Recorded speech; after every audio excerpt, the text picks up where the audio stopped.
Huge dragons remained the main nightmare of all the free peoples of Middle-earth for centuries. We all remember Smaug well, who single-handedly destroyed the Great Dwarf Kingdom under the mountain and burned Lake Town to the ground. However, during the large-scale War of the Ring, when Sauron threw all his hidden reserves into battle, we did not see a single dragon. Was Smaug truly the very last representative of his kind? To begin with, dragons were bred by the first Dark Lord, Morgoth, back in the immemorial times of the First Age of the world. The first and most famous among these creations was the legendary Glaurung. He still did not know how to fly at all and moved exclusively on the ground like a giant lizard. However, Glaurung possessed a devastating, incinerating flame, intellect, and the ability to completely subdue the will of men with his hypnotic gaze. The true peak of the greatness and power of the dragons was the War of Wrath, which shook the foundations of the world. Then the heavens literally trembled at the appearance of an incredible host led by Aang-Calagon the Black. This winged serpent was so massive that he eclipsed the sun, and his breath could melt stones. In that grand battle, most of the dragons were destroyed. Only a few managed to successfully escape the wrath of the Valar and safely hide in deep crevices. Long thousands of years passed, the world changed drastically, and the harsh Third Age of Middle-earth arrived. The dragons that survived the ancient cataclysms eventually found a new secluded refuge in the farthest unexplored north.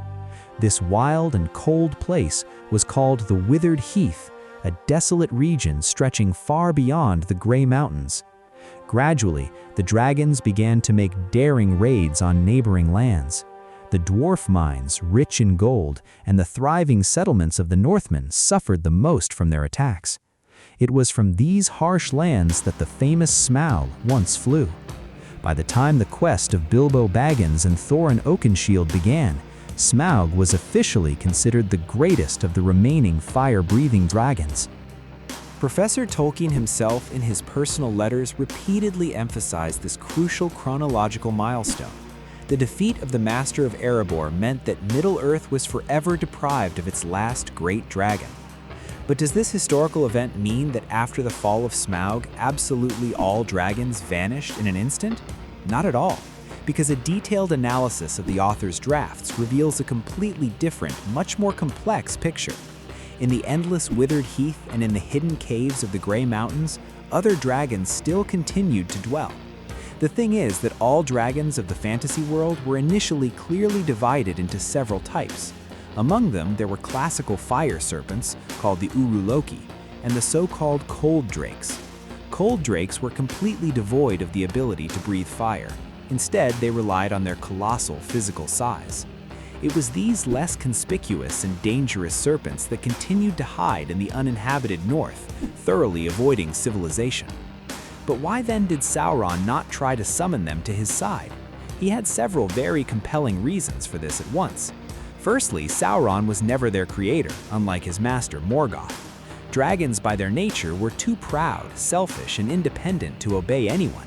To make a dragon fly south, Sauron would have to promise them mountains of gold. In addition, under the conditions of a rapidly developing war, he simply did not have time for long negotiations. That is why Sauron had to settle for the winged creatures for his Nazgul.